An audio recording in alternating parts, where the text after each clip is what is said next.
В одном тихом и уютном приюте захлопнулась дверь, оставляя за собой мирный шепот животных, которые мечтали о новом шансе. Среди них выделялся попугай по имени Рио, самый громкий обитатель, который уже месяц не смыкал клюв от горя. Его громкие крики раздавались в стенах приюта, но никто не понимал, почему он плачет. Рио был привезен сюда после смерти своего хозяина, но ни заботливые руки сотрудников, ни советы ветеринаров не могли утешить его. Физически он был здоров, но его сердечная печаль словно заполонила все пространство вокруг. Были утренние попытки успокоить его, сквозь слезы и крики пробивалась только тоска. Джессика и Майкл, два любящих животных активиста, решили узнать, что же на самом деле происходит с Рио.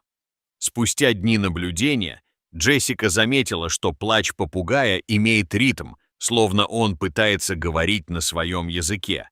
Как две души, они начали тратить больше времени с Рио, стремясь понять его. Однажды, разглядев в клетке сохранившийся ключ, Джессика решила исследовать эту находку. В подвале приюта они наткнулись на запечатанную кладовку. Внутри они нашли старую фотографию Рио с другим попугаем, Майей. На лице Джессики загорелся огонек надежды. Она принялась звонить в местные приюты, и, о чудо, ей удалось найти пропавшую птицу. Когда Джессика привезла Майю в приют, сердца обеих птиц наполнились радостью. Их воссоединение привело к симфонии криков, объединяющих их в музыкальную гармонию. Джессика поняла, что Рио страдал не только от утраты хозяина, но и от разлуки с любимой. Рио, теперь обретя семью, больше не плакал о потере, а искал свою любовь. Когда Джессика открыла клетку, Рио и Майя прижались друг к другу. Попугай, который когда-то мучился от стресса, стал спокойным и счастливым. Уходя, Джессика закрыла дверь клетки, понимая, что позволила им восстановить связь, а Майкл, увидев эту картину, был поражен. Он знал, что Рио искал не только опору, но и свою пару.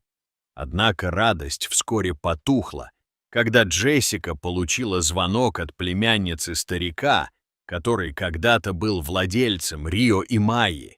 Она рассказала о странных делах своего дяди, который был замешан в контрабанде экзотических птиц. Это сообщение обострило опасения Джессики за безопасность Рио и Майи. Решающая ночь настала, когда сработала сигнализация. Кто-то пытался добраться до птиц. Сердце Джессики сжалось от страха, но она быстро связалась с властями.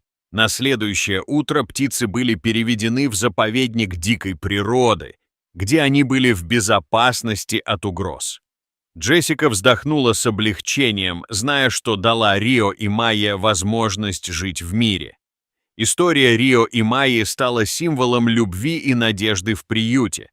Джессика и Майкл обсуждали важность их спасения и как ненасытная жажда любви может преодолеть все трудности.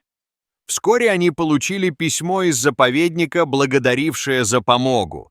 Эта история стала для Джессики символом триумфа духа, сострадания и мужества, несмотря на все преграды.